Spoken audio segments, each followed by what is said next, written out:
What's up, everybody? Welcome to a Wednesday edition of Morning Cup of Hockey presented by Bet365. Open an account with Bet365 today and bet on a huge range of markets. Whatever the moment, it's never ordinary at Bet365. So use our code NATION, NATION, in all caps. We got a great show for you today. Dylan Strome from the Washington Capitals is joining us in about recurring 5 minutes. guest.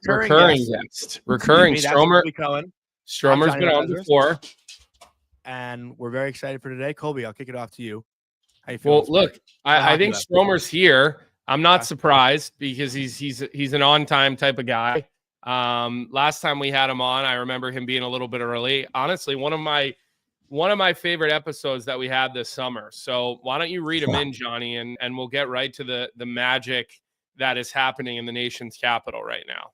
So before we bring on Dylan Strome, just want to give a quick word from our sponsor, Proraso, the most complete choice for shaving and beard care, made in Italy since 1948. Proraso has been a staple of Italian culture and barbershops globally for 4 generations, so get 15% off at Proraso-USA.com with our promo code Hockey15 in all caps, Hockey15. And let's bring on friend of the show, at the rink, Dylan Strome. What's going on, fellas? Good morning. Stromer, anything going on down in Washington, D.C. that's exciting right now? Like, is there anything you think we should start with this morning or what? Yeah, a few things. Caps are at the top of the Eastern Conference. I think that's the one that everyone's thinking about, right? So yeah. We're having a good time. We're playing really good hockey right now. Not so great last night, but the first 2 games after the break were about as good as we can get. So I think a bit of a letdown game last night, but hopefully we can finish this homestand off strong. I mean, look, you guys have been so consistent all season. And I remember when you came on the show in the summer after you guys made the playoffs, it didn't, obviously didn't go quite your guys' way. You believed that you would be in this position right now. Like you talked about on our show, the growth you expected out of the team. So I know this isn't necessarily a surprise to you, but what is it that has just clicked so well for you guys this year? Because again, I look at the Eastern Conference. There has not been a team as consistently good as you guys this whole year. Yeah, I definitely thought that we were going to be a little bit better than last year, but I don't think anyone could have predicted this, us including. I think exactly what you said is kind of the way we feel. Like, we've been so consistent this year where we haven't had, knock on wood, we haven't had, multiple games where we've kind of, haven't been able to score or, our goaltending hasn't been good or we've been giving up lots of chances. So it's been like, pretty consistent throughout the year of just finding ways to, stay in games. Like I think yesterday was our first regulation loss at home since like mid-November. Wow. So when you have a streak like that, like you feel so confident every time, especially when you're on home ice. Every time you get out there, it's you expect to win, and that's a good thing to have as a team. So we're kind of just riding the momentum and lots of confidence in all 4 of our lines and all 6D and both our goalies have been great this year. So we've kind of just been finding ways to yesterday must have been the first game, and I don't know how long where we weren't able to at least tie the game up. Like we got down early, and then we weren't able to tie the game up, and I don't remember that happening probably since I think we played Detroit, like right after the break, like the second game after the break, so after the Christmas break. So it's just been a good run, and hopefully we can keep it going. Stromer, what's the shiner from? Oh, I got high sticked by Letang in Pittsburgh. We were on the power play, and he kind of went to, just kind of get the puck away from me, and the stick just rode up. So, no call. Yeah, no 4 minute. My third double minor against my face this year for high sticking. No. So I'm taking a little bit of a beating all around. So the worst part is missing the 5-on-3. That's the worst part of the whole thing. I was gonna say, because you're a guy that's cashing in on the 5-on-3. Like there's not a goal happening without you getting an assist on a 5-on-3, right? What do the little ones say when you go home with the black and blue? Because I know they're your biggest fans. I know they're at every game. Like I see Taylor posting on social media. Like your guys' family is. It's such an amazing little unit you guys have there. So when you go home with the shiner, do they comment? Yeah. My 3-year-old just looks at it and just goes, "Not good, not good." So she said, "It looks like I have makeup on," and she goes, "The one eye's purple, but your other eye's fine. So I think you're okay." And so they like to joke around with it. They they like you said, they do come to lots of games and like to watch on the glass. So it's a lot of fun to have them there. That's awesome. Speaking Well, of joking around, Stromer, I always see the videos of you guys in the tunnel before you head out on the ice doing the handshakes and all that kind of stuff. I got to ask you, like, what your handshake line routine is, if you have certain guys that you go to in a certain order, because some of the stuff with Ovi, I think, like, last night there was a video of him, like, doing a little dancey, like, whatever he was saying. Like, that shit's so funny.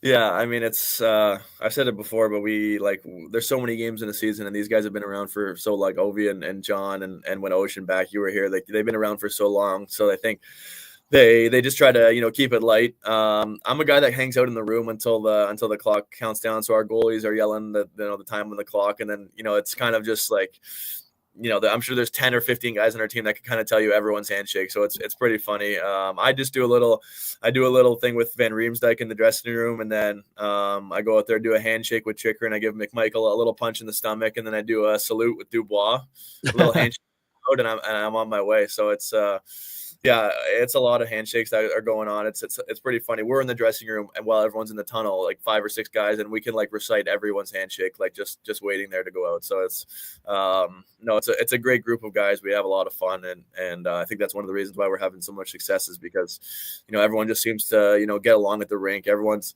laughing, everyone's hitting, having a good time. So it makes it a lot easier to play hockey too.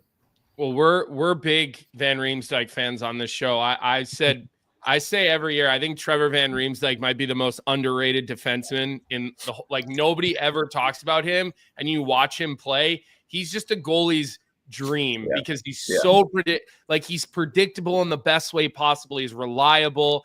I remember asking, I think it was Craig Anderson told me the most favorite guy. I think it was Craig Anderson told me it was like his most favorite guy.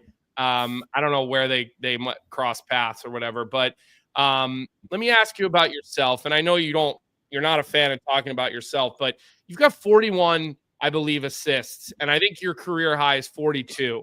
So you're well on pace here for a massive career year, to say the least. And anytime I'm watching the Caps game, the puck just seems to run through you on zone entries, on power plays. And I know you're surrounded by other great players, but what for you, Stromer, has clicked so well this year? Because you talked about the confidence that your team has when you're down a goal. Like, you guys know you're going to score. As a fan, when I'm watching the Washington Capitals and the puck's on your stick in the offensive zone, like, I'm expecting fireworks. Like, the confidence comes through the television just because of how creative you guys have been this year. What's been the key for you? Oh, I appreciate the kind words. I think this year especially, it's I've been on the first power play the whole year, playing on the first line with Ovi the whole year, and mostly with Protas, a little bit with Wilson, and some with McMichael. But when your team has such good chemistry, I think everyone kind of recognizes what the plays are that make us successful. So it also helps when we get up 2 or 3 goals and the other team has to start pressing, and then the more plays just open up. So I think it makes the game a lot easier, especially when you have the lead. We score a ton of goals. We have like 215 goals or something this year, and I think we're first in the league. And it just makes everything comes easier when the team's scoring a ton. When you're up, like I said, when you're up 2 or 3-0 in the first period, other teams like, hey, if we're going to get back in this game, we got to take some chances. And I feel like that's where we really have started to take advantage of teams when they're starting to press. We can kind of put it out of reach. So the first 2 games out of the break, we kind of did the same thing to Pittsburgh and Edmonton, where it was tight game, early in the second, and then just we find a way to just explode. And whether it's on the power play, which has been good all year for us, or whether it's been a goalie making a big save at a key time. And I really think that myself to have the confidence that our team's going to get a ton of chances. So it's just about bearing down on the chances. And like I said, when the confidence from the team comes, you kind of just have that confidence that you're going into the game. You're going to get some chances to score. You just got to bear down. You got to find your teammates when they're open, find Ovi, and let the rest take care of itself. Stromer, I don't know if you heard this yesterday.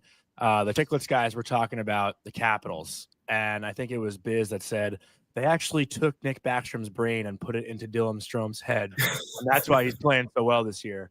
But I'm curious, just for the Caps fans, obviously Nick Backstrom is a big part of what they've built in that organization. And is he around the team? Like, are you still communicating with him, talking to him? Like, does he have a presence around the group? Because, I know those guys obviously look up to him a lot, and a guy like you probably that play with him, looks up to him a lot as well. Yeah, he's around a little bit. Him and Osh are kind of, I would say, probably in the similar roles where they kind of just both stopped playing this year for the first time, fully. They're, I talked to him a little bit throughout the season, and they're kind of around the rink, and we'll see him here and there. And what those guys have done for this organization, I don't think it can be understated.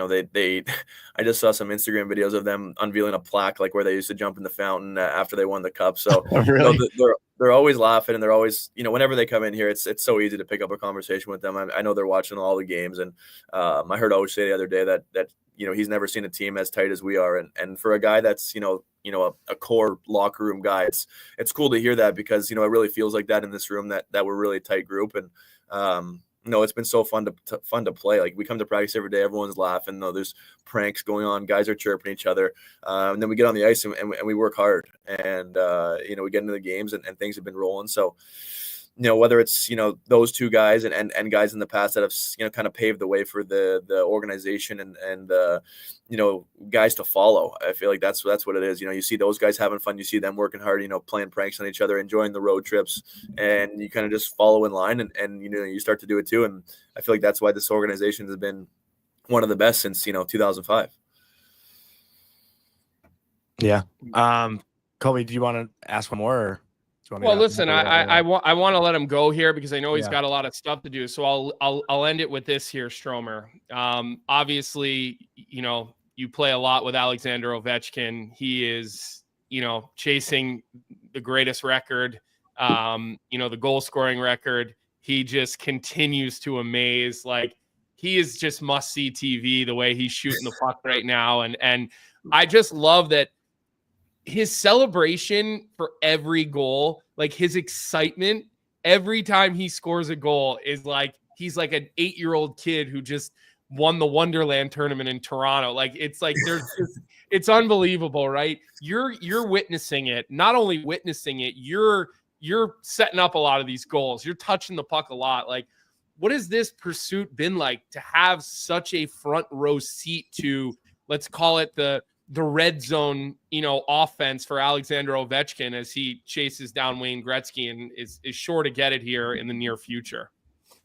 Yeah, I mean, it's tough to even, comprehend kind of what's going on. Like, he's 12 goals away. So, like, 12 goals for any like normal player is like, I don't know, half a season maybe, like if you're a pretty decent player.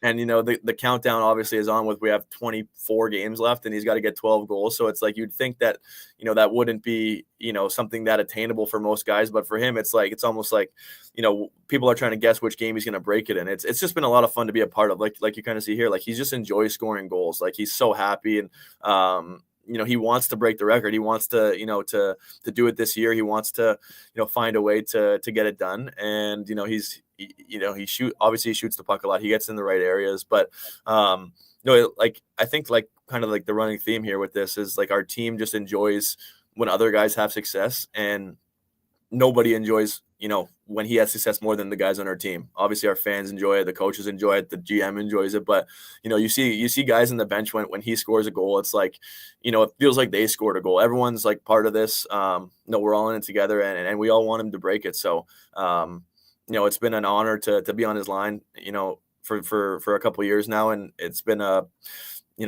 it's been awesome. So we're really looking forward to him breaking it, and hopefully he has a couple more Hatties this year, and we don't have to dwindle it down to the last game. But he has a flair for the dramatic, so I don't think that would shock anyone in the slightest. But we're hoping to do a few games before the last game. Well, and I love how Carbs doesn't hesitate to get him out there and leave him out there late in the game. It's Carbs is a player's coach. We've talked about. I played for him very briefly, but.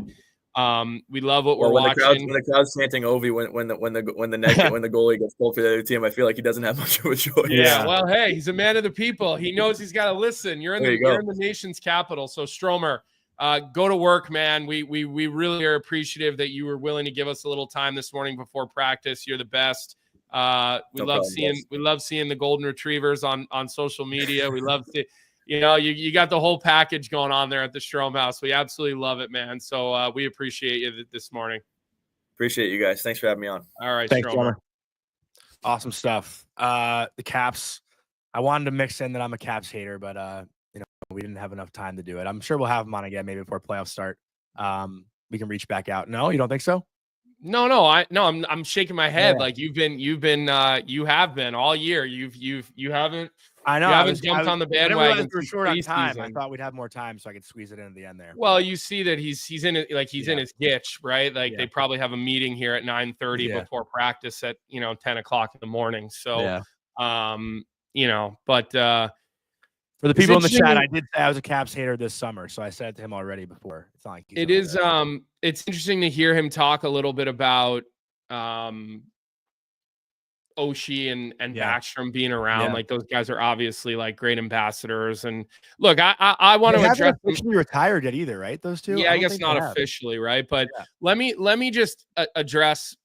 I've seen this in the chat a couple of times. People being like, "Imagine Kyle Davidson letting this guy go." Look, you got to understand something. Where the Blackhawks were when they moved on from Dylan Strome, while obviously it doesn't look good right now, the circumstances were a lot different. This was a guy who was still trying to find his way. He probably wasn't given the correct opportunity, but how many times do we see players struggle in one setting and go to another setting and do really well? I mean, you got to remember something. Stromer was a 3rd overall pick, and the Arizona Coyotes gave up on him after less than 50 regular season games, right? So I hear you, JLC. I'm going to shorten your name to your initial. You're giving nicknames now? JLC. But I think like you can look at basically any general manager and look at different. Look, I was working in Chicago at the time, and I'm sure Stromer would have liked to trade that year. They couldn't find a trade partner. You know what I mean? And the qualifying offer didn't work. And, the change of scenery was as Tommy T says, it was a total blessing for the guy. But, you can see the skill and you can see the ability. The guy works his ass off. He's beloved. I've witnessed it. He's one of those guys that everybody who's like, you want to come to dinner with us? You want to come to dinner with us? Like he's got, so many different groups of friends. So listen, I understand people who want to get on Kyle for that. But it's common. It's common. It's also like these situations. I'm going to use the Johnny Lazarus line that he's been using a lot lately. It's not apples to apples. Okay. I've been using that a lot lately. You've been saying that a lot lately. Yeah. And then what's funny is your Rangers Twitter digital friend base is I see them writing apples to apples now. So you're using the phrase and then it's getting picked up by all your minions. Just like how I say beast and you say beast now behind the scenes. That I do not do. And anytime what's funny? Anytime I want to use the word beast when it actually, like I was texting with someone the other day and they were like, how good is Alex Vlasic? And I was like, he's a beast. And then I deleted beast. After I sent it, I edited the text from like beast to like he's really good or something like that because I'm like I'm not saying that stupid shit like Johnny always likes to say. So that's hilarious. Look, I thought MYR for life. Use the Laviolette phrase. It's peaks and valleys. Laviolette says that in every press conference. Yeah. What was your biggest takeaway from what Strome said? Anything like really jump out at you? I know there was one thing that kind of jumped out at me. You can just see like the fun he's having, like the energy he has doing an interview like that. Like when hockey's going well, all you want to do is be at the rink. We talked about this the other day. Like guys are going in, chirping each other, then they're working hard. Like that environment is contagious. The energy, like everyone wants to be a part of it. It's something that, when I was on good teams, like all I wanted to do was spend my time at the rink. And when I was on teams that sucked, I was the first guy off the ice. I couldn't wait to get out of there, so like you can just sense the fun that he's having and the energy that the team has. And I thought, just everything with Carbery, like keeping Ovi out there and the crowd chanting Ovi and, the camaraderie with the coach. Like not every player has that with their head coach. It seems like the relationship there is so strong. And obviously that's multiple things I just noted, but what stood out to you?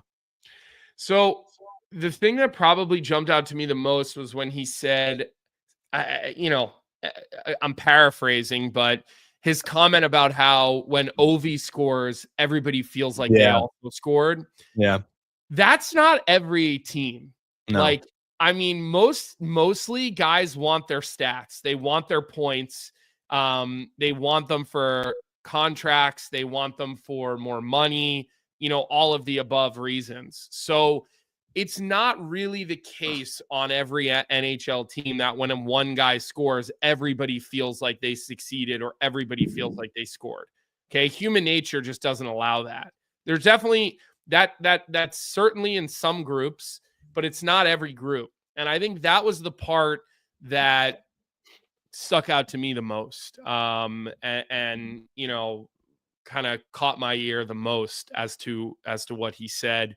And listen, he's always talked about confidence, and this is clearly the most confident he's ever been in his career. And you just see a totally different player, a player that feels confident. And, he's like, when we're down by a goal late, we think we're going to score. Right. And this, Johnny, right? Yeah. Like every team says that, but not every team truly believes that. The Rangers, when they were in their stretch, they were not saying that.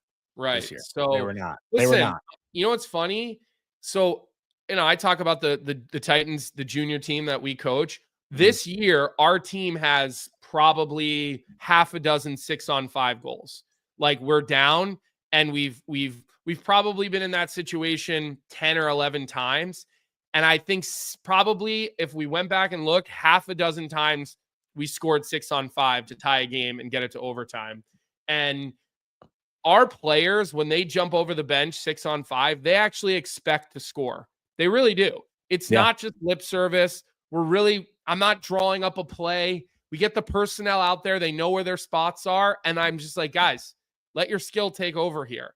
And they actually believe that they're going to score. And I think that that's really powerful. And it sounds like that's what the Washington Capitals have going on right now. And as Johnny would say, I'm not comparing apples to apples. We're talking junior hockey versus the National Hockey League. But still, all hockey in that sense is the same. It's all the same. The theme lives on, right? Yeah. The theme of not just hot air where you say the right things, but you actually believe them, right? And that was some of what I took away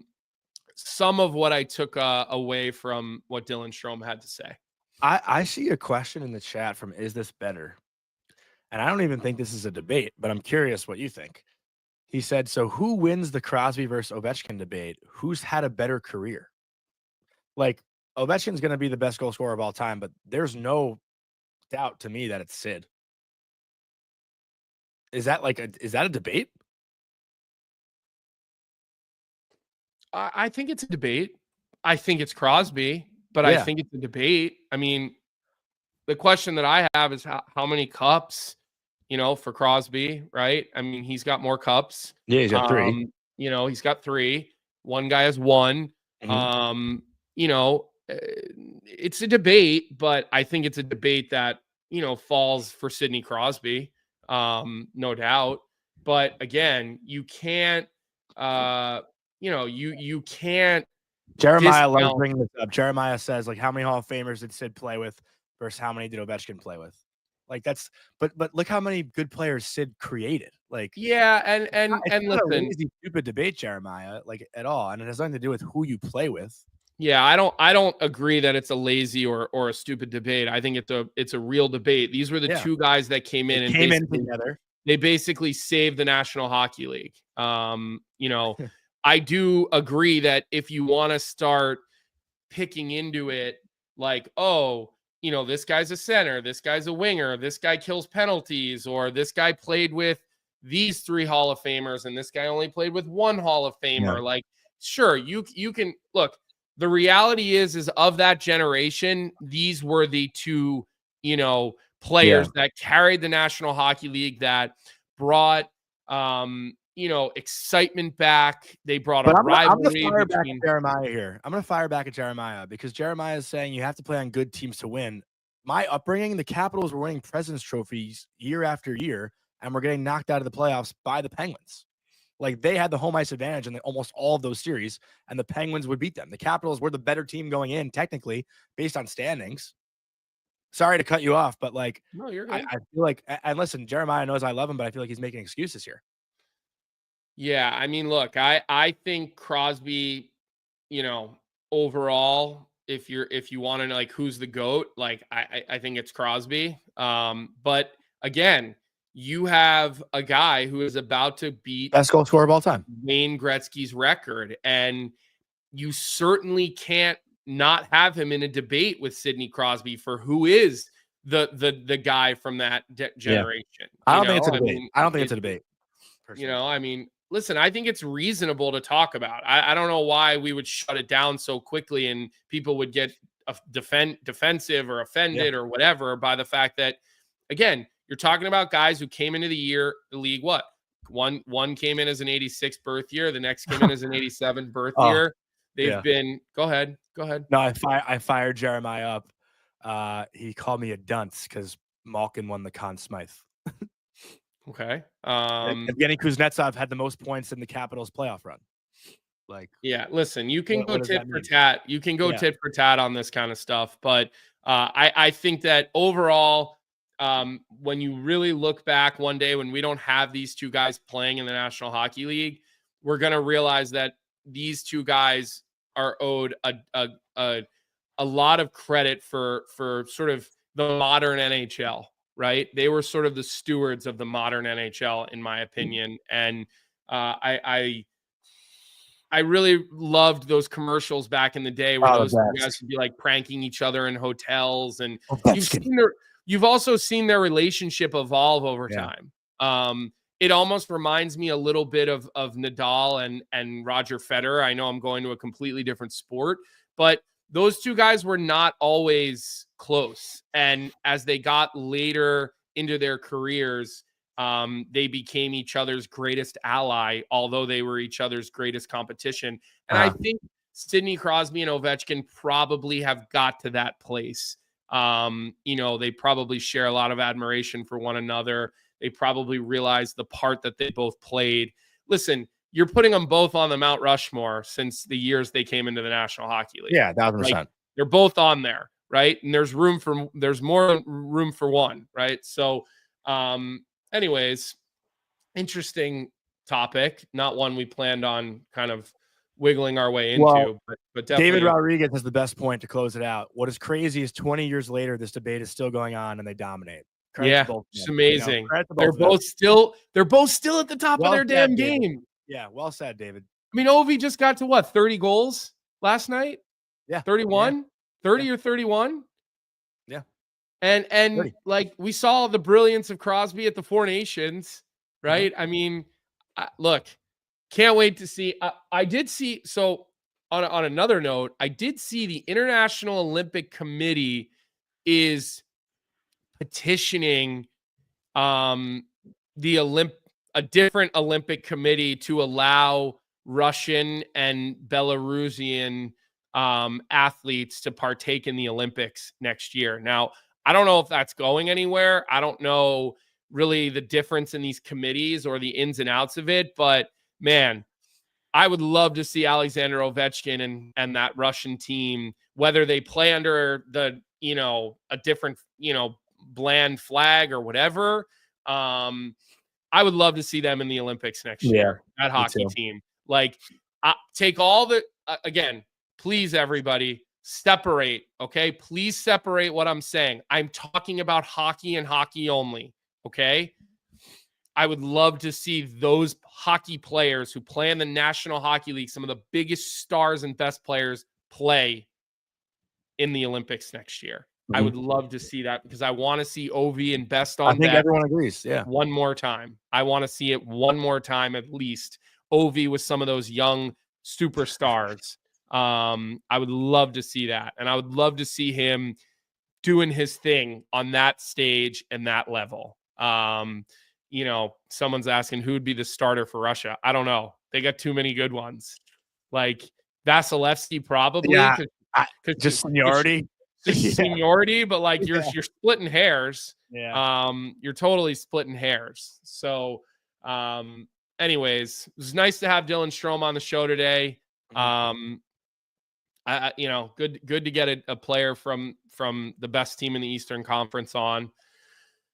And other than that, Johnny, I think the next thing we had scheduled today was a Johnny Sunshine and Rainbows rant. Yeah, I think you're angry, and I think you want to rant, and I think you might need to take the floor right now.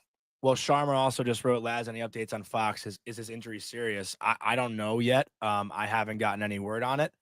And listen, Ranger fans have been talking a lot of crap about Fox and Miller this year, and now you're going to be without both of them potentially.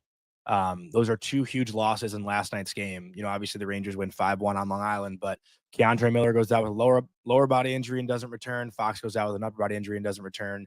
And the things that we've seen about Adam Fox post having Jason Demers on here, I mean, Colby, I know you've seen a lot of the conversations as well, and I don't know if you want to get into the specific comment, because I think what Jason Demers said has spiraled into a totally different conversation. And the fact that not only Fox, but I've seen Kyle Connor comments, I've seen Jack Hughes comments, I've seen Konechny comments even about not being able to crack the lineup.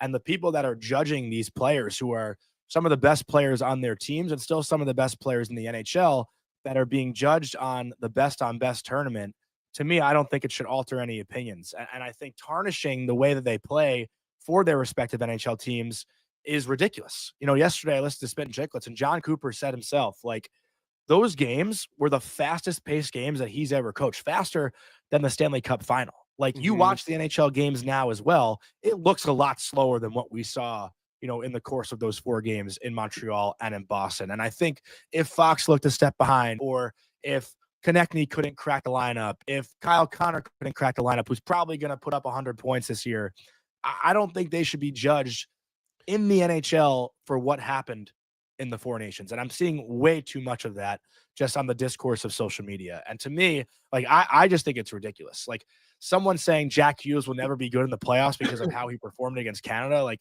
and I know Colby's going to bounce back on this, and thank God we texted about it last night, because I told him it would stump me if he said it this morning. But, I watched Jack Hughes in the playoffs, and he dominated the Rangers for a 7-game series. And then in Carolina, granted, he didn't dominate nearly as much. He still performed. Yeah. But he's never had a long playoff. Hasn't gotten to a conference final. He's never had a long play. And it gets harder and heavier as you go through. I'm not writing off a guy like Hughes, because I do agree with you.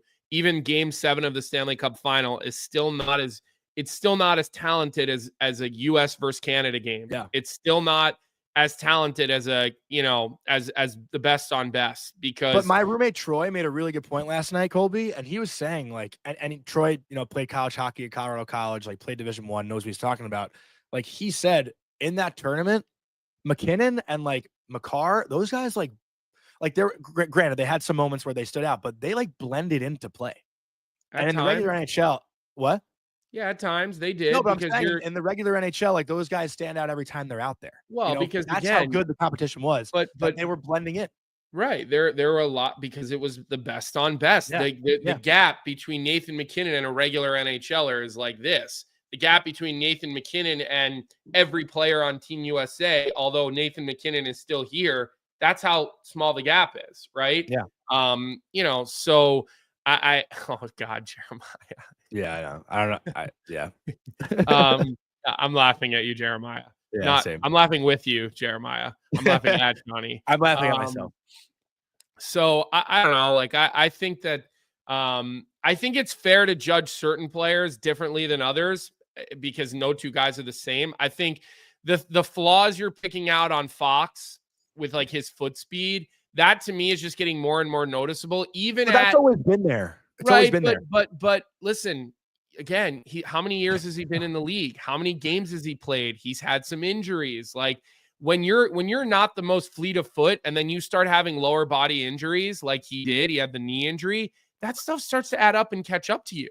I'm going to fire back at you, though, because he hasn't had injuries. That was his first real injury. Like, he hasn't missed that much time in his career through his first 5 seasons. I think he's only missed 12 games for injury.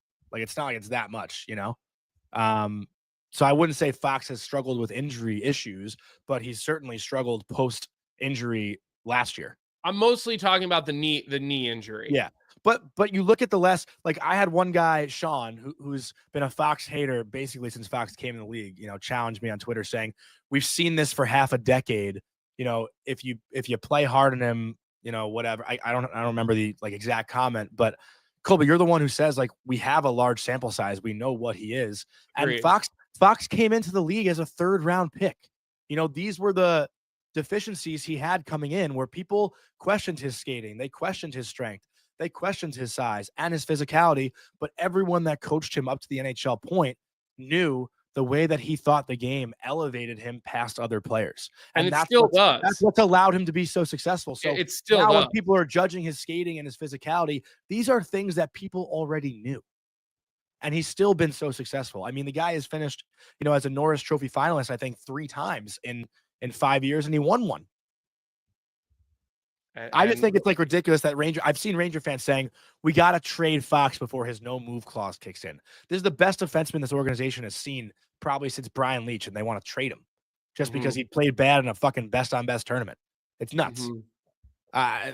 Maybe I'm wrong. But I don't know. I just think it's nuts to see the comments like that. And people are saying it about Jack Hughes too. The only thing I would say about Fox here, and it's that, again, he's not the fastest player. And he's what's he, 27 now, 28? Yeah, something just like turned that. 27 recently, yeah. So he's inching his way towards the age of 30, right? Players do start to slow down. And when you're already slow, Johnny, right? You're already not a quick or fast skater. The decline is usually more rapid. And I've seen it with other players. And I know he's got an elite brain. He's got elite vision. His hands are great. His ability to get pucks through. He moves laterally. Again, he uses his brain for lateral movement, but he still does it really well. Yeah. I just think that it's the downslide is usually steeper and quicker with a player who's a slower player. It's just reality because the game just keeps getting faster, younger and faster, right? Mm-hmm. Kids just are skating better and better, right? It doesn't mean they're better hockey players, but the skating just continues to get better and better. So look, I think. Well, you're seeing the Hughes stuff too, right? Like NY Boost just said, I think people also forget Jack Hughes is only 23 years old. Right. A little bit of a different. This is a guy who's 23 and who's not been through deep playoff runs. He hasn't. He's been through 2 rounds and that's it, right? Yeah. They didn't get through the second round. They've never won a second round with him. So I do worry about Jack Hughes just because he's a slight guy. He's not he's just lighter, right? Patrick Kane had a little bit more thickness to him as a player, right? But Jack's a better skater. 100%. It's not even close. It's not even close. But is Jack going to get in between the hash marks and into those areas in a third round, in a conference final, in a final? We'll see. He might. I don't think he's afraid though. I never got the sense that he's afraid. Yeah. I just shy think away. He's a little bit slight, Yeah. And the other thing that I've seen in fallout from this Four Nations tournament, which is so fucking stupid, is the negativity about Matthew Tkachuk going on. Jimmy Fallon and the Tkachuk brothers went on the Kelsey podcast. I forget the name of it. It's a great show. But New Heights. Can we all just step back for a second? I actually had an Oilers fan tweeting with me yesterday, and he was like, I'm an Oilers fan. I despise Matthew Tkachuk for obvious reasons. But him going on Jimmy Fallon is nothing but really good for the game of hockey, right? Nothing but really good for the game of hockey. So the stupidity that I've seen from people, come on. It's nothing but elevating the sport. It's making it bigger. When has Jimmy Fallon had a freaking hockey player on? What was Lundqvist? Who else has ever been on? Yeah, maybe he had Sean Avery on when Sean Avery was doing stupid shit back in the day. Stupid, funny shit, I guess. Yeah, there's Jeff Merrick's comment in the chat. Yeah. The NHL should have the Tkachuk brothers everywhere right now. I agree. You have to capitalize on this, right? I said it yesterday, Colby. They should do a Kelsey brothers. They should have their own podcast once a week. We rip the NHL's marketing all the time. Here's your golden opportunity. Ride this wave. Not to mention Tkachuk is hurt. So, it's not like he needs to be playing right now because he's injured. He's got a groin injury. it's probably a 6-week injury. Yeah. A bad groin strain is usually a 4 to 6 week injury. But like, roll these guys out in front of everybody right now. And here's the thing. I would love it if it was Connor McDavid. But Connor McDavid is like watching paint dry. Imagine how awkward Connor McDavid would have been on Jimmy Fallon. It's great to have a player that finally wants to do these things. Yeah. Don't forget Tkachuk also did NBA on TNT when the Panthers were in the final and Miami was in the final. Like, that stuff was great. Like, I tweeted yesterday, Matt Nicholson, a producer at the NHL that I worked with, said Sidney. I asked the question, who is the most universally loved player that could have done that where nobody would have a problem with it? And Matt Nicholson said Sidney Crosby. And I was like, hey, I would love for Sidney Crosby to do that. But what do you want? He's not going on Fallon. And listen, I think Matthew Tkachuk, I don't know how people feel about the show now, but I could see him hosting SNL. Like he can get to that point. That'd be huge. Listen, I agree. I think ride this fandom, ride this wave, blow it up, market the shit out of these guys, get a billboard in Times Square if you have to, maybe it's not just them. Put a couple Canadians, put Pasternak, put Nylander, all the guys for the Olympics next year. Get people excited. So I just think that the whole thing is ridiculous to see people bashing this instead of, this is what we do, Johnny. We beg for personality, and then a guy says something and everybody freaks out. How could he say that? How could he say that? Like, look in the fucking mirror. Stop being so hypocritical, people. Stop. The only thing I will say for to support the other side is when you're an idiot. When Brandon Hagel was like, I'm not doing it for the cameras, Matthew Tkachuk now doing everything on camera. It's kind of funny. Whatever. Who cares? It's funny on that side. Listen, it's funny on that side. Part of what made that so great was that Brandon Hagel and him were chirping each other, and it was getting out into the media. And then you drag some of the political bullshit into it, and it was all over the media. It blew it up. Like, let's just use all this nonsense and make hockey bigger. Get it in front of more people. Get more fans. Kirk Herbstreit was tweeting about hockey all night last night. Kirk Herbstreit is one of the biggest personalities, highest paid personalities in television, in sports television. Okay. He's probably tweeted 20 times last night about the Columbus Blue Jackets and Dallas Stars. I can't remember the last time I saw that guy tweeting so much about hockey other than the Four Nations, right? Like, that's amazing. Okay. Yeah. That is absolutely amazing. PK Subban, who did a great job. Okay. I'm going to give him a lot of credit. He went all over ESPN and he shit all over the NBA, and he showed everyone why the NHL is better. And now he's continuing to do it. I think he was on Matt Barnes? Is he the former NBA player? The guy's name is Matt Barnes. He's the Laker? Maybe. Yeah. Is it Matt Barnes? It's Barnes. I know his last name is Barnes. Yeah, Matt Barnes sounds right. Yeah. Okay. He went on his podcast and he started getting into all this same stuff. And Barnes played in the NBA. Yeah. And he talked about how Kobe Bryant and Michael Jordan, those guys, Kobe Bryant dislocates his finger. He says, snap my finger back in, and goes into the game. He played with a torn Achilles. LeBron James won't play if he has a broken freaking nail. Joel Embiid, I'm from Philly. That guy has made $400 billion to take rest. So all of these things that we're getting that are all from the Four Nations, the players, what PK did, whatever, it's been awesome. It's been awesome. And listen, people, you can come into our chat right now and you can say negative things about PK or whatever you want to do. Fine. You guys all get to have your opinions. I'm talking about this one situation where he did a phenomenal job, and I will give people credit, people that I'm sometimes hard on, when they do great things. And what he did on his media tour surrounding the Four Nations has been nothing but great for the game of hockey. Yeah, but I shouldn't defend the NBA on here. You gotta look at this comment, by the way, Colby. You might have missed this during your rant. J-Rock, that was the fucking best joke I've ever seen. Take a billboard out on Johnny's 4. Wait, hold on. Listen, I was assuming someone would come for your forehead this morning. I was leaving it for the chat. Yeah. I was leaving it for the chat. Can I defend the NBA for a second? No, you cannot. Nope. You do not get to defend the NBA on this show. Absolutely not.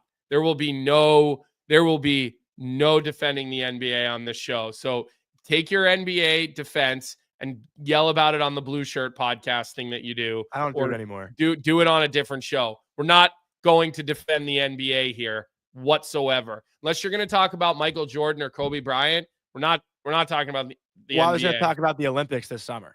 Like Ryan Russillo, who I listened to a lot, he made a great point. Like the NHL spent time dunking on the NBA during a time of the NBA where no one gave a fuck about the NBA. No one cares about All-Star Weekend. But in the summer, when everyone's loving the Olympics and watching Steph Curry, put home 10 threes against Serbia or whoever it was in the gold medal game against France, and the Brewers are playing against the Dodgers. Like no one's shitting on baseball because of how good the NBA product was. Like a lot of it was timing with the NBA and why the NHL was. Are you trying to get a job with the NBA? No, I'm just saying. Why are you defending? Why do you sit on both sides of every argument? Part of me was pissed that we couldn't just celebrate the NHL for what the NHL was. We also had to shit on the NBA for what was the timing of the NBA. Like we should have just focused on the NHL and not tried to shit all over the NBA. That's not even sunshines and rainbows. That's not even sunshines and rainbows. That's just me saying let's just appreciate our fucking product without shitting on someone else's product. We can just enjoy what we've got. It's go for blood, Johnny. When you smell it, go for it. Okay. You see blood in the water and there's blood in the water right now. That's what you have if you have a killer instinct. Even in life, you don't got to shit on other people to get ahead. Listen, you like to take both. You're the biggest both sides are of an argument. You just don't do it. Well, I'm an NBA fan, so I got to talk NBA. I'm a Knicks fan. We're 46 minutes into the show. We haven't really got to one topic that we thought we would get to. I do want to finish today's show, Johnny, before we get into 365. Talking a little bit about the Bruins Leafs game last night. I would like to get into that. I had my eye on that game. Even when it was 3-0, I kind of stayed with it for the most part. I was flipping. I was flipping back between that one and between the Edmonton Tampa game, and like Edmonton, yikes. But we're not going to spend time on that today. I do want to get into that Bruins game a little bit last night. And look, Neil Simmons put it perfectly. Bruins are dead. Yeah, I mean, listen, sell. You cannot blow a 3-0 lead to the Toronto Maple Leafs on home ice when you come out and play a great first period. You just can't do it. And look, I want to give a lot of credit to the Maple Leafs because it wasn't their best night. Like Jake McCabe had a rough night last night, and he's usually a guy you rely on. He's usually a very reliable guy, but there were a couple of moments in the game that I just like little highlights that I wanted to give some love to, because look, we're very hard on Mitch Marner on this show. Very, very hard on Mitch Marner on this show. And yes, Sharma, the Leafs played with 5 defensemen. I'm pretty sure Tanev played, 2 shifts or something like that, 2 or 3 shifts. But there were a couple of little highlights in this game that they were just like, wow, those are pretty good moments. I don't know which one you want to start with, Vic. Maybe you want to start with the Pasta one-handed toe drag on the Marner turnover. And I just want to appreciate the greatness of this play a little bit. Mitch Marner enters into the zone and he does this little no-look between the legs pass. That right there, stop it, Vic. So let me just talk over it. But that little one-handed toe drag that Pasta pulled right at the blue line right here. Look at David Pastrnak. He goes to one hand. Timmins thinks he has a play on the puck. The ability with one hand to just pull it just around Connor Timmins. I mean, that was so good in itself. And then Pasta can actually skate faster without the puck. Now, stop it again, Vic. I want to also give Mitch Marner credit here because Marner turns the puck over and he doesn't take a big loop. He doesn't circle. He doesn't fall. He skates. He never stops moving his feet. And what does he do? He takes the right angle towards the net, and he never lets Pasta get to his forehand. Now, Pasta tries, and Stolarz holds his ground, and Marner makes a great defensive play, doesn't take a penalty, but the brilliance of this play all around, offensively by Pasta, defensively by Mitch Marner, it was elite level hockey, Johnny. I am surprised that you're not going to give Marner crap for the play he made at the blue line, though. Oh, listen, it was a terrible turnover, but like, what's the best way to erase the mistake? Go make a play defensively. And most people probably just look past that. But like, do you know how many guys take a penalty there? Most players take a penalty on that.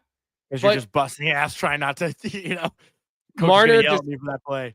It's just a really smart, well-played defensive play by Mitch Marner there. It really was. And then the other play I wanted to call out from this game, other than, obviously the game-winning goal, this little soccer play that Mitch Marner made.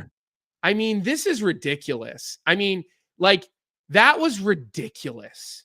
That's in a National Hockey League game. Through the legs to find, like, he basically, in less than 1 second, realizes this is the only way I can get him the puck. I've got to change the angle so far behind me to get this puck over. Like, I mean, wow. Not a lot of guys can make that play. There's only maybe 5 or 6 of them in the whole league that can make or that have play. the confidence to try it. The fact that he tried it, like, it's overtime and he's doing fancy shit like that. Like, the confidence this kid has now, he's always had it, but I'm sure there's been a boost, from Four Nations and everything. Like, there has to have been, right? Like, the way he played last night, that move he makes in overtime. We didn't even show the overtime goal, but he dances Jeremy Swayman out of it. He made that one look, that one looked easy for him. But I just want people to realize, like, by the way, Mason Lohrei. Yeah, he had a great game last night. Couple tough mistakes. Like, he's a player. I thought he had a great game last night. Yeah, like I said, he had this one error where he coughed one up on the power play and the Leafs had a 2-on-0. But here's my question that I want to ask my Leafs people here in the chat. He fanned on it though. He fanned on the puck. Listen, mistake's a mistake. Yeah. I'm not making excuses. I'm just saying this mistake's a mistake. Like, he played well, but he still had a couple of very costly mistakes. Also, that 2-on-0, Holmberg didn't even pass. He just shot it. I know. Well, it was kind of. I think it was Lorentz, not Hope. Oh, Lorentz, you're right. It was Lorentz. Someone was with Lorentz and just got, like, totally ignored. All right, so Zach, you're gonna need to chime in here. Sharma, I don't know if Jeff is still with us here. Camp, it was Camp with him. Thanks, Vic. What'd you say? No, it was Camp with Lorentz on the 2-on-0. Okay. What does this extension look like in Toronto? What does it look like? Because I don't agree with Frank in our conversations yesterday about how, you can, I just don't see how you can let this guy, like, I think they have to get a deal done. Like, you can't risk losing him. I mean, and we don't have any more time. I mean, the trade deadline's like a week away. You're not trading him, but, like, I just don't see how you can let this guy go and not recoup something. If it's not going to work out, you got to trade this guy. And I see Sharma, he's not signing an 8-year deal. Vic has said to us he's not signing an 8-year deal. Jeff, what do you think? What is he signing? Right? Like, Zach, what do you think? What is he signing? I just, it's a question that I can't let go because I like, why wouldn't he get to sign? Austin signed 4 years. Yeah, but listen, we now have a really good picture of what the cap's going to look like for the next 5 years. We know how big it's going. We know where it's going. Like, I just don't, like, how do you let this guy get to free agency with the chance that you might lose him? I know his whole life is built around being a Toronto Maple Leaf, but until someone comes in and offers him some crazy deal, and he's not anymore. I don't know. Matthews signed 5 years, I guess, J-Rock saying. I think he's going to be a Leaf. He should test the market. Like, I think, why not if you have the chance to? But Johnny, if you get to market and you wait, you can't get the 8th year. You're a 7-year guy. Is that the end of the world? What is the cutoff? Maybe Zach, you know this. Maybe Jeff, you know this. I don't know. Zach what is like something? If you get to July, like, what is the date where the 8th year becomes no, you can't do it anymore? And Sharma, like, what is his incentive to only sign 4 years? Why wouldn't you say, like, that means you're giving, the cap might go up. The cap might go up again. we know the cap is going to go up. That's going to get factored into this. So if you get to July 1, like it's July 1. What is the purpose of signing a low, like what happens if you sign a 4-year deal and you have a career-ending injury? Like you're giving away the fact that an additional 4 years at $13 million a year. I mean, like, that's $50 million guaranteed or something. Like, why wouldn't you take the 8 years? I just don't understand people sitting here saying, oh, well, why would he sign it? He'll wait for another big ticket. This is a fucking big ticket. How much bigger is the ticket going to get? I don't know. Like, I keep seeing people say this and I can't wrap my head around it. That's all I'm saying. Like, this is your cash in. Why are you're looking ahead? Like, I don't know. No, it's a good argument to have. And I thought a good point was made by Zach. I gotta scroll up and find it. And as you scroll up, I see everybody saying, well, his agent only wanted 5 years on his last contract or whatever. Different circumstances. We have a layout. The cap is going up. And by the way, Johnny Red, you're writing it's called greed. I don't agree that it's greed. I disagree with. I think the guy, get what you can get. I don't think it's greedy whatsoever. Owners are greedy. Salary caps are greedy. Players are not. I'm going for that side of the argument every day. The second point of Zach's argument here, or comment, I guess, is if this team loses in the first round again, why should you be so horny to bring back the exact same group? Yeah, I agree with you, but can you afford to let him walk for nothing? Can you let this guy go for nothing? End of the day, people want to play for the Toronto Maple Leafs. Like they could find somebody else. It's not like this is an organization that struggles to find big name players. Like if Mitch Marner's money comes off the books, someone will want to go to Toronto to replace him. Like maybe if Rantanen gets a free agency, they sign Rantanen instead. Yeah. I think it's a possibility. Again, like a team like Toronto, these big city teams, I'm not concerned when they lose guys for nothing because people want to go and play there. Mm-hmm. It's a different animal. Yeah, I'm not sure though. When is the last major free agent that they got that wasn't from there? I'm not saying that like from there, like grown up there. John Tavares is from that area. No, I didn't know you meant that. Who has openly said I'm signing my big time 8-year contract here with you as not being from that area? Like you're saying it's a big free agent destination. Is it a big free agent destination? Well, all their money's been locked up the past few years, so they probably haven't been able to sign a big name. Yeah, I mean, listen, they've done an amazing job drafting top end guys. Traded? Kessel was signing? No, Kessel was traded Kessel was traded. Yeah. I think it was like was it part of the Tuukka Rask deal? I don't remember. We're going back a little bit farther than that. So I don't know. So look, we'll see how this goes. The next 2 weeks leading into the trade deadline are going to be it's going to be, fascinating. And JVR, Carousel Vertigo. Yeah, JVR signed there, but he didn't sign, that wasn't he didn't sign an 8-year deal. Remember, he was traded to the Leafs and he probably re-upped with the Leafs, but that started as a trade.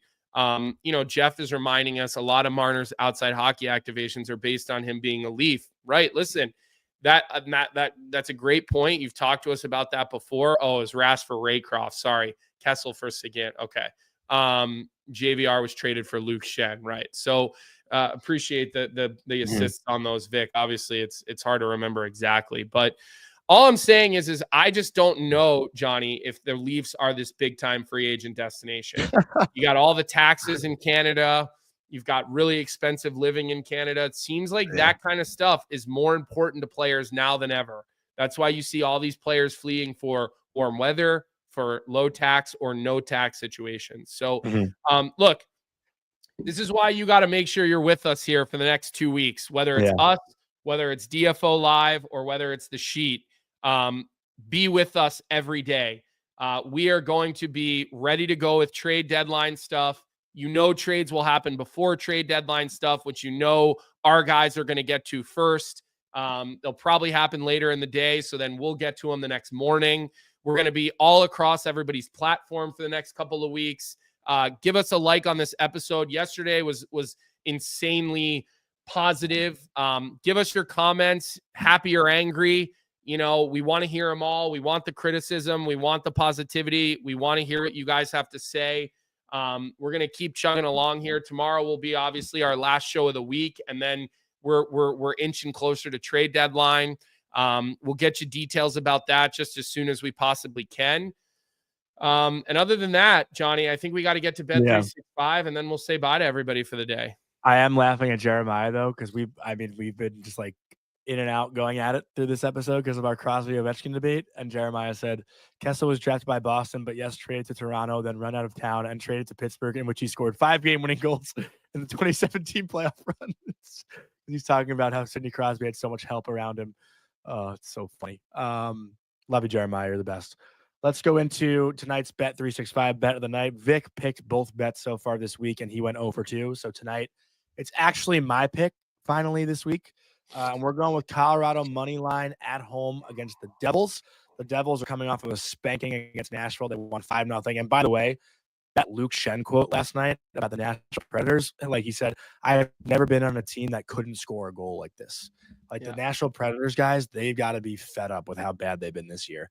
But on the flip side, Colorado has not looked great post 4 nations. They've lost back-to-back games on back-to-back days. They've had a couple days of rest now. They lost in Nashville and they lost in St. Louis, scoring 1 goal in each of those games.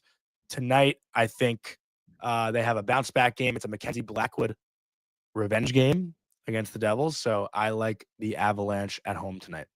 Okay. All right. And I know we didn't talk about the Cole Hudson goal. I think everybody saw it. It was obviously an incredible play by Cole Hudson. If you didn't see it, go look it up. Or the Yegorov save if you're a Devils fan. I mean, that kid he's so good. I mean, he's giving Fowler and Augustine a run for best goaltender in the NCAA. He takes BU from being a good team, not a great team. Like I don't look at BU as a top 5 team this year. They're slotted. They beat UConn last night. I think they're like 7th in the pairwise, something like that. But they're not up there with, in my opinion, BC, Michigan State, Minnesota, Western Michigan. Even I don't know if I put Maine in that top 4, but maybe. But it was a big time save by Yegorov in overtime. Reaches behind him, keeps one out. It was and then BU goes on to win in the shootout. So, anyways, that's all we got for today. We have not sure exactly what we're doing tomorrow. If we're gonna have a guest or if we're just rolling. I think there's 3 games tonight. There's 3 games tonight, so we'll try to get a guest on tomorrow. Since there's not going to be a ton to talk about, we didn't get into the Seth Jones comments. Maybe we'll address them tomorrow. But I think everybody at this point has literally already seen that. Yeah. So listen, Seth Jones is obviously frustrated. You can't really blame him. So we hope everybody has a great day. Like this episode on your way out the door. Leave us comments if you're audio only. Get the automatic downloads if you're automatic only. Hey, listen, if you're a YouTuber with us, you can still get the automatic downloads. That way you have them just in case. You might miss half the show. You might get in the car. Boom. You got them downloaded on Spotify or Apple Podcasts or wherever else you get it. So great show today, Johnny. Actually, I thought you did a good job today after yesterday. You completely no-showed the episode. It was quite interesting. And then shockingly, we had an unbelievable day with downloads and views and likes. So what does that tell you? Anyways, your haircut's not as bad, by the way. It's growing on me. I do think your haircut's growing on me. So good luck in your date tonight. Is that tonight or is that tomorrow? Tomorrow night. We'll talk about your date tomorrow. Johnny, I hope you have a great day. Chat, I hope you guys have a great day. Noon, DFO Live, the sheet at 3. Other than that, we'll see everybody right back here at 9 a.m. tomorrow. What's up, hockey fans? If you enjoyed that video, then you need to be hitting the subscribe button right here at Daily Faceoff. Exclusive interviews and analysis from our hockey insider Frank Saravalli, fantasy updates from Brock Sagan, and a daily live show at noon Eastern, Monday through Friday. You don't want to miss any of the fantastic content, so hit that subscribe button.